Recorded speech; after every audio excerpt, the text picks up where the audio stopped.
Anyways, moving on to the last few Google things. I don't know if y'all care about Android basically wanting to be HAL. You know, they're going to start. Yeah, I can't pick that, Dave. Yeah. It's kind of like an Iron Man thing. Hey, Jarvis, turn my lights on. Yeah. I mean, that's an interesting place for Android to expand into. But why market it as Android and just say, you know, Android is Android. It's known and branded in the mobile space. Market it as something else. I mean, if you want to make something else become home automation, then fine. Android is going to be iOS competitor with... No, here's the thing Google's trying to do with that. It's the same thing Microsoft does. They're trying to make it clear that the world runs on Android. You know, your phone, your tablet, your thermostat is running Android. And Android is the platform. It's been rebuilt for this thing, I don't think that's necessarily a bad thing, because one of the things we look for in like smart home stuff is, you know, the dream of the smart home is you go to your granite kitchen counter, which isn't really granite, it's a really high resolution optical display, and it's like you touch it and it turns into a screen and things just come alive, and really you would like it to be able to just be this seamless experience. One of the advantages Android does offer there is that that experience cannot be tied to any one vendor. You know, it's tied to a platform, but whether you bought your phone from HTC, Motorola, Samsung, whoever, and whether Life's Good, GE, or Sant made your fridge, they'll play nice with each other because they're the same platform. That's Android's going to be that. They need the Linux. It's not like Java. Java can run on very small device. I know Linux can as well, but Java has an easier time with their VMs, like on a stopwatch or something like that. Java is really something it's only really and that is the thing. It's what Android is at its heart is it's the Linux kernel with a Java-like runtime environment on top of it. I know it does, but then when you take a lot of the underpinnings out, you're doing nothing more than just saying I'm Java VM with an Android label. Yeah, well, you know.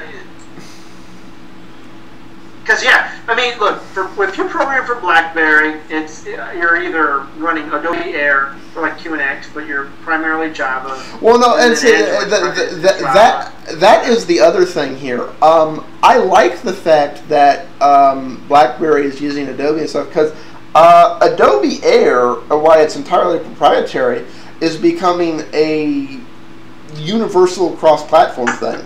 You know, it works on Android. It doesn't work on iOS yet because Apple's being a little. Well, I thought they made those tools, right? Didn't they make that tool thing or whatever? You can cross compile it, but I can run an Air app without any additional tweaking on Android, Linux, Windows, OS 10. You know, basically, as long as I install Air, it will run everywhere, and that's. You know what? And I want to get into this. I don't know if this is your direction of the show, but this is something that's always bugging me. All right, and I don't know if you want to get into it, but the premise is that open standards good, proprietary bad. And my argument is no. There's a place for both. Standards, because no one could get along, yielded proprietary technology. Hence the first Java platforms, ActiveX, Java FX, Flash. You know, Shockwave, all that was born out of the inability to cooperate to make a spec standard. Hence, HTML5 is suffering from the same. The codecs are still under argument. I hope maybe WebM becomes as prominent because now we're talking about... It's looking like it's probably going to, but there's still a few people who don't want to get on board. Right, and the thing of it is that look, there is extreme benefit to having proprietary, and I'm tired They're saying, well, Flash is dated. What the hell makes it dated? So are freaking open standards. They're just as dated as Flash. Flash was born out of the idiocy of open standards not being able to get along. And people will say, oh, can we all not get, can we not just get along? Well, shit, when you can overcome that human ability to all just get along, come back to me and let me know when that happens. Well, okay. That's still something we're trying to achieve, I agree that both can live side by side. This is why I'm not a free... Exactly. No, this is why I'm not a free software purist. I'm an open source person. I'm a fan of open source and open standards, but that doesn't mean I hate all things proprietary. It means I'm a big fan of open standards, but at times where open core is more appropriate than pure open source for certain reasons, and there are exceptions to every rule, times where open core is actually a better solution than pure open source. And I'm a big fan of that world. However, on certain things, I will not compromise, and one of them, of course, is anything that can be tied to education, content, or media. And one of the things that bugs the hell out of me, and this is one of the reasons I really like, and I'm hoping WebM catches on, and I would like to see a GPL copyright license also, because there's a lot of things that are like great movies, that they're like awe-inspiring documentaries, things about human history that are now locked away in some little vault somewhere and will never ever see the light of day, either because they're in the wrong format or because the way in which they were licensed basically states they could be shown for 2 to 5 years and then they have to be locked away in a vault to never be seen again. Because of some little tiny piece of them, and you can't separate it out, and it's like, to me, this is a tragedy. We shouldn't lock up stuff for 150 years just because of human squabbling. So in that respect, there's certain things I want video, audio, because the reality is I don't have. Today it's Microsoft versus Apple. Tomorrow it could be Linus versus somebody we've never heard of. It's the one constant in this tech stuff is whatever you have today will be completely and totally obsolete tomorrow. And because of where we've sent the pendulum on these laws with things like the DMCA, and that we have the Department of Immigration Customs Enforcement Agency under Homeland Security shutting websites down even though we're not even sure they have the legal right to, and so on and so forth. It's more important than ever for society as a whole to be able to survive that if the standards change, it's legal for a technical person to change it to be compatible with today. Well, but see but all was why we end up in getting some proprietary. And see, for instance, I've listened to podcasts where they say, thank God we've gotten rid of plugins in the browser. Well, hell no. I've lived with the browser since the beginning. Some of the things that I was able to do in the old days with ActiveX was extremely powerful. I could actually provide consumers with much more power. And there's their system that eventually was broken because of security exploits. Because I think that security was handled inappropriately, and that knee-jerk reactions made us more limited into what we are today. But I will tell you, I made some extremely powerful applications. I would actually argue that it's a bit of a bait and switch, because the reality is we haven't gotten rid of plugins in the browsers. It's just the browsers include most of the plugins we need. No, I know, but when you argue with people that are like, oh, we're pure HTML5, and we have these canvases, and we have great CSS support, no, I mean, all this crazy shit that... You know what? This elitist mentality that plugins are evil. They're not freaking evil. They exist because standards sometimes are inadequate. And has anybody thought that a Flash developer or an Adobe Air developer, if they develop for that and it works on every freaking browser out there because they accept the plugin, will have the same damn experience. Versus being at the mercy of saying, Mozilla, please adhere to these standards. Microsoft, please adhere to these standards. Opera, please adhere to these standards. It's a noble effort to do that, and I don't want that effort stopped out. I want both to exist. But I hate the arrogance. I hate the arrogance that comes in, whether it is from the proprietary side or the open source side, is saying, well, you're dated. No, you're dated. And your way of doing things is like ridiculous. No, we exist because you sucked in this time. You know, it's like, it's hello. I think that people need to understand that there is a world for both, and that the plugins, especially back in the day when I started using them, provided us extremely powerful services that don't exist today.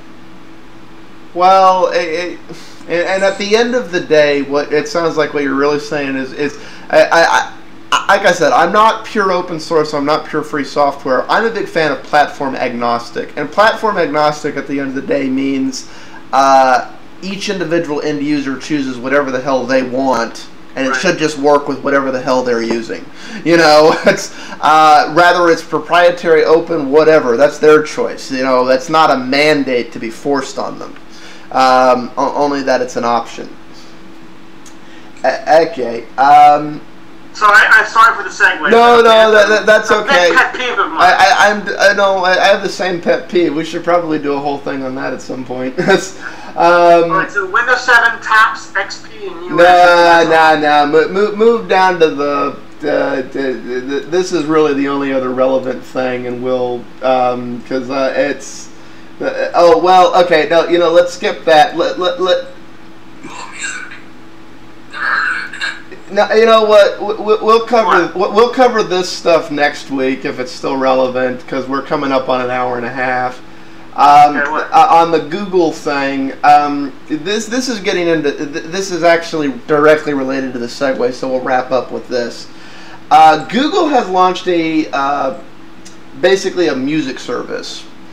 What it is basically cloud storage.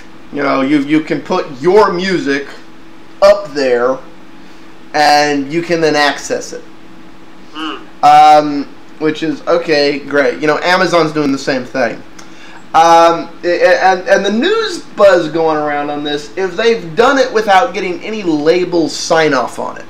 You know, it's like, so they don't have the permission from any of the copyright holders to be letting people stream music they've purchased. And I'm just like, why do they need that? You know, this is the same stance Amazon is going, and of course, all of the copyright holders are going to attack Google just like they are Amazon, going, yeah, you need our written permission to let people who bought our product use it in this way. Yeah, it's really opening. See, cloud is great, but I'm such a distributed. What about people that rip their own CDs or records or something, put their own music in there? It's like, they got it from a different source, you know? You know, it doesn't really matter they got it from iTunes or Amazon. Would they detect that source? You know, like, would they? You're saying a global backup, whatever we buy from Amazon or iTunes. There's a number of suits going into this. This one's Google, but I mean Amazon's getting in trouble for this too. Basically, like if I back up something to my clouds folder and I stream it, they're going to get in trouble for letting me stream something. If I buy say I had iTunes and I downloaded the Beatles from iTunes and I put the Beatles in my streaming account, either with Amazon or Google, so I could stream it to my computers from anywhere as long as I had internet access. They're going to say, they're going to sue basically Apple would be required under their license, under current law and stuff, or whoever owns the Beatles now. I think it's Michael Jackson's estate. I don't know. That's whatever. Well, wait a minute. But then iTunes made a big deal about the Beatles. Is that like an exclusive thing to iTunes? Yes. They have exclusive. Is it indefinite though? We don't know what the time limit is on it. That hasn't really been. I don't know what it is. I don't know if it is or isn't. And you know what? I guarantee you. Rather their contract says indefinite or not, we're going to reach the point of legal breach at some point. That's And regardless of what the contract says, I'm sure it'll be somewhere else. Look, my whole take on this is my best advice is that we need to get off this cloud for primary use. Cloud is great for backup and if you like to use Dropbox, whatever, but I am so in distributed power. And that really is, when it's in my home, it's my home. I don't have to worry about some damn legality. I mean, I am frightened by having everything that I would ever own in media content to be in some damn cloud space.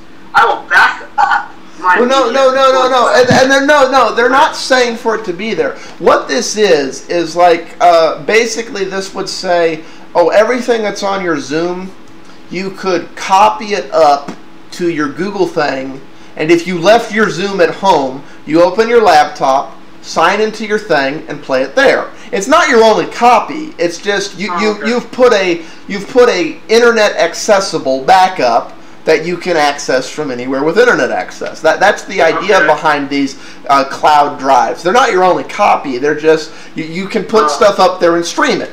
Is the idea behind them. But the copyright holders are going, no. If you're going to be streaming stuff that our customers bought and then uploaded to you to restream to them, you have to pay us money to license that content, which is stupid. Because they consider it like a new. Like a new instance or something? Yeah, at least that's the stance the copyright holders are. Basically, if I bought Firefly, say I bought Firefly, I downloaded Firefly, and then I upload Firefly to my cloud drive, and shame on any audience member who does not know what Firefly is. Yes, that's why I brought Firefly up. I figured it was appropriate. You know, something that was revived by the internet. You know, and then I upload it there, and I'm like, you know, damn it, I forgot my laptop that has Firefly on it. Oh, wait a minute, I put it in my cloud drive. It's okay. You're gonna love this episode, man. It's great. And I know it's like basically at that point. They're not saying I'm doing anything wrong because I bought Firefly, but they're saying Google and Amazon are doing something wrong by allowing it to be streamed to me because they don't own it. Can I give a secret to everybody? I know that most users love to have everything preordained for them. It's kind of like home sharing in iTunes. Oh, I can share my iTunes media across my computers. I've been doing that long before home share. Why don't you just use some damn backup service, back up your media files, and download it to your gosh damn device wherever the hell you are? It's the same gosh damn thing instead of making this hoopla, oh, we're going to provide this badass service where you can stream it. Hello, just be pragmatic. Back it up and download it on your own and nobody knows shit. Well, okay. You're assuming a level of technical expertise. Services like this I know, but services like this that Amazon, Google, Microsoft, and I'm sure at some point Apple are providing. Doesn't that piss you off that all this money can be made on like repackaging crap? And I know, but say at the end of the day they're providing a service. You know, they're basically trying, and it's easy enough that let me stop you. I don't want to interrupt you, but let me stop you because you know what's happened? It's the same thing on why I argue again about this Apple tracking. What does it do? This leads to more regulatory, more legal bullcrap because users, you know, and maybe we'll never win that battle. Okay, fine, I concede that. But damn it, now because people need to have something spelled out for them and saying, well, damn, I would love to stream this. Well, when you could have backed it up via CS3 or whatever, and you can't even, you know, download it to wherever device you want, you know, now we're going to get into this rigmarole where actual services are labeled to handle this content and stream it to you, and now the law gets involved. And now we have another damn consumption tax. I don't mean like literally a law is created for the tax, but the cost of doing service goes up because now we have to pay licenses and all this other rigmarole that shouldn't exist. Oh, I agree with you. And whether it's private entities asking for a piece of the pie they're not entitled to or government red tape, the end result is we lose. You know, the big companies don't lose, the copyright holders don't lose, the federal government that seems to keep getting bigger and bigger and bigger doesn't lose, we lose. because we get to pay this extra money for extra middlemen. You know, it's like at the end of the day, what the logic in all of this stuff is whether it's asking people to pay licensing fees that they don't really owe, or asking for federal regulation that isn't really needed, or all this stuff. It's the same thing. You, as the end person, the bottom of this pyramidal scam, is asked to pay $1 and get 25 cents in return.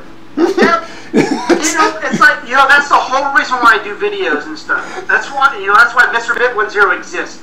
I do my best to try to educate, because out of fictional, and I'm going to use whatever contradiction that may be, but fictional air, because we're creating something out of something that should not be. We create a cash cow for these music industry distributors or whatever producers that should never have existed had the knowledge been there. And this whole market now. Well, no. It's like I'm going to stop you there. We didn't create it. That's been the business model since the inception. The difference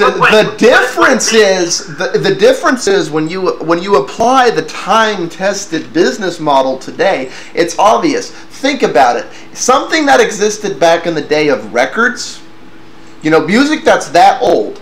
You bought it when it was a record, then you bought it again when it was a cassette tape, then you bought it again when it was a CD, and that is their model. Every time the format changes, everybody has to go buy it again. The problem with the analog to digital to internet transition is now there's no reason to buy it again, because it's bits. It's just little ones and zeros. They have digital again. Yeah. Yeah. Format really technically hasn't changed. Location has changed, but not format. Exactly. But that's been their business model for over half a century.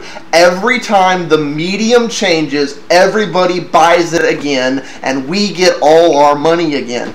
And that business. But it hasn't ever been illegal. It hasn't. I've done a lot of. Wait a minute. I've done a lot of VHS to DVD conversions. That is if you did it after 2000, technically you broke the law. What? Really? Well, I've done it after 2000. Yeah, it's no. Basically, that was the thing. To protect this broken business model, we started putting legislation in which says even though you have the technology and the ability and really the right under fair use, because you're not redistributing it, you're just making what you have compatible with how you have to do it now. But they said, holy crap, because this has become in a way where when we move from MP3 to WAV, they don't have to go buy it again. They just download an application that converts them. It's like you can't convert a VHS tape you own to a blank DVD that you have, because your VHS, is like on the fritz or whatever. You're no longer using it. You can't convert your VHS tapes to a DVD. It's technically a violation of the DMCA. Now, there's some people that claim we have fair use again under certain recent court rulings, but it's very much a gray area. The likelihood of you getting prosecuted on it is probably nil, but technically it's not legal anymore. Okay, what about a music cassette going to a CD? Again,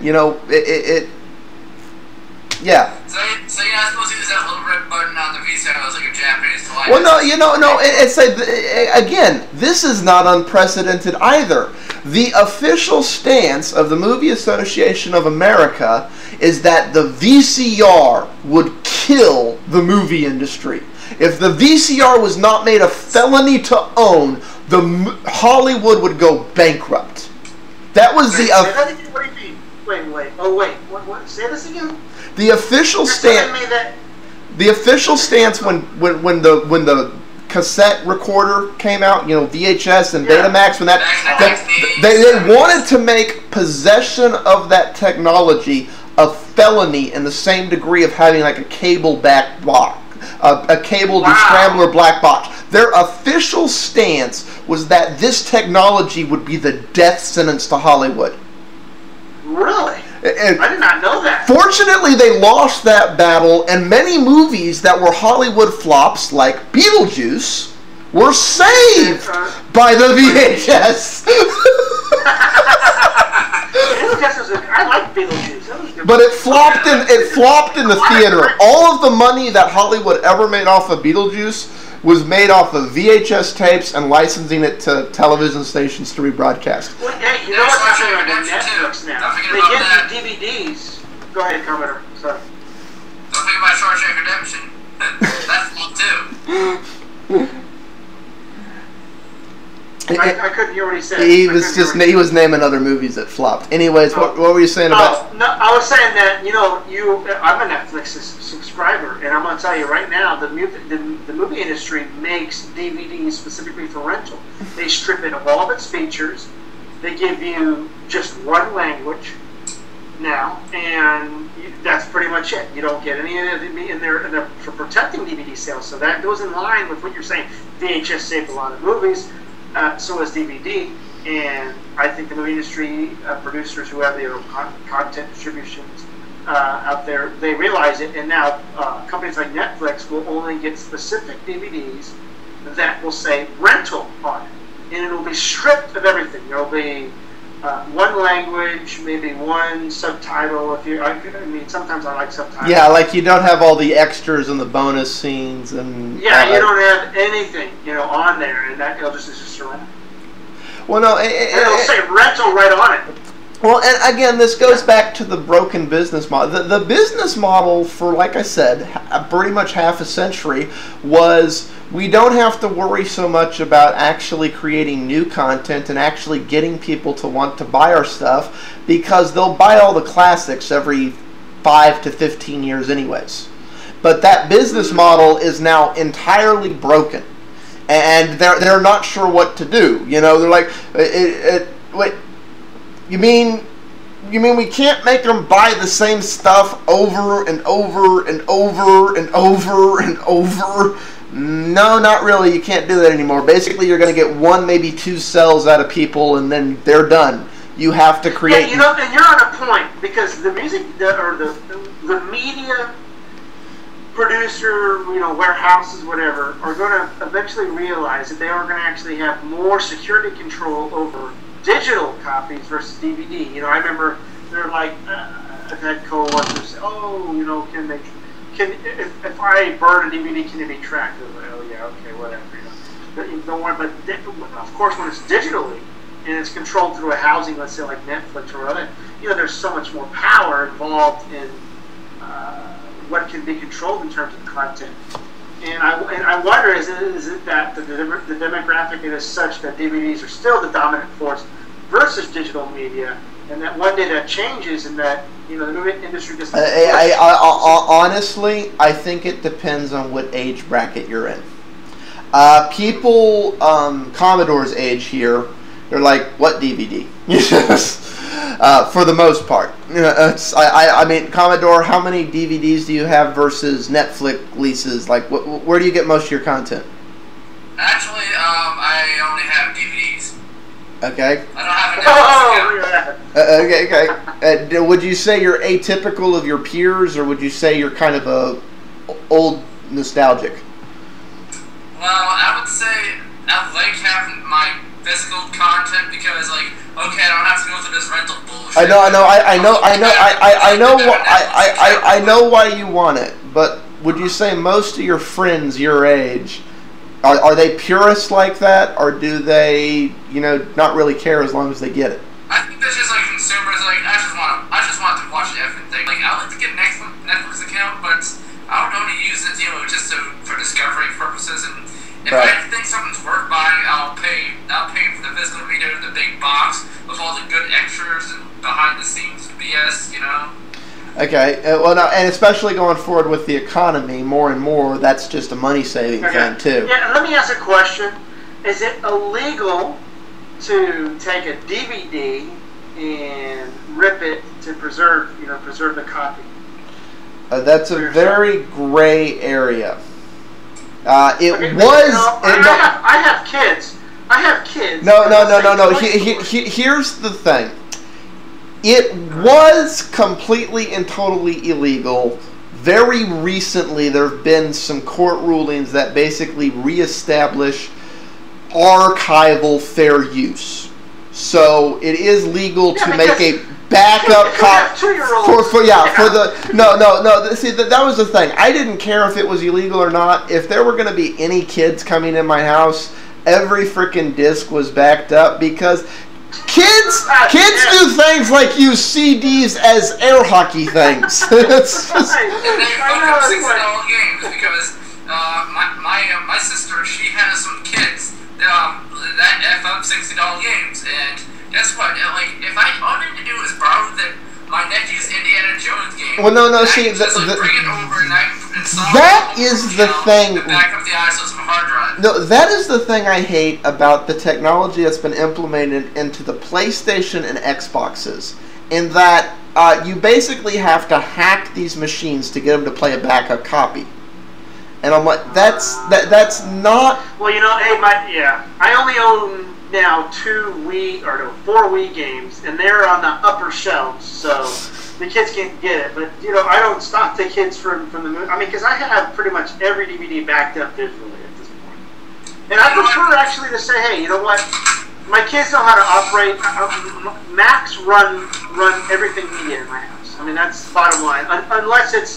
Unless I have a party and it's music, then the Zoom, I just plug it into my Zoom dock and then it runs. There is an option to install games onto a hard drive, but you need the disk to load it in. That's for loading it faster. But Microsoft and other companies need to implement this feature where, okay, let's see if Commodore 256 bought Fallout 3 right here. Yes, it registered my name, blah blah blah. I put my little key in the proof of purchase in the receipt, blah blah blah. Put it in there. Oh yeah, no, but see, you should be able to make a backup of that disk, and if that disk gets destroyed, you can still do, because even if you back up to the hard drive on the machine, the hard drive can fail. You should be able to apply the same rules to all of your content that you do to the data on your computer. If it's not in 3 places, it isn't real. One of them off-site, one of them another backup here, whether it's a copy of the disk or you've backed it up to another hard drive that sits in the corner, whatever. But because of all this digital rights management, and this goes back to the thing, at the end of the day, the only person digital rights management is hurting is the honest consumer who was stupid enough to buy the content and use it legally. It does not hurt the people it's designed to prevent. The hackers, the crackers, the thieves can steal it in spite of any deal. Yeah. I know a lot of people that would prefer even use crackers. You know what Microsoft's doing with their hard drives? They actually, the decent real proprietor of it, you can't just put in a third-party one. You have to buy one from them. But there are hackers that found a way around it. They flash their own hard drive so that they can not have to pay $bucks to that 250 gig and just use their 250 gig. Like I said, none of this stuff hurts honest users. It hurts. Excuse me. None of this stuff hurts those people. It hurts honest users. That's the only people who get hurt by this. And on that depressing note, unless there's something else we want to go into. No, but we need to have, since I'm feeling good, another, maybe a bit day special or something. Yeah, I'm almost thinking this is yet another, you need a bit day special? Yeah, another show, it'll just be... Oh, yeah, that's... okay, hang on. Let me stop this recording. Like a post-show show? Who knows? You know what, Mike? It's like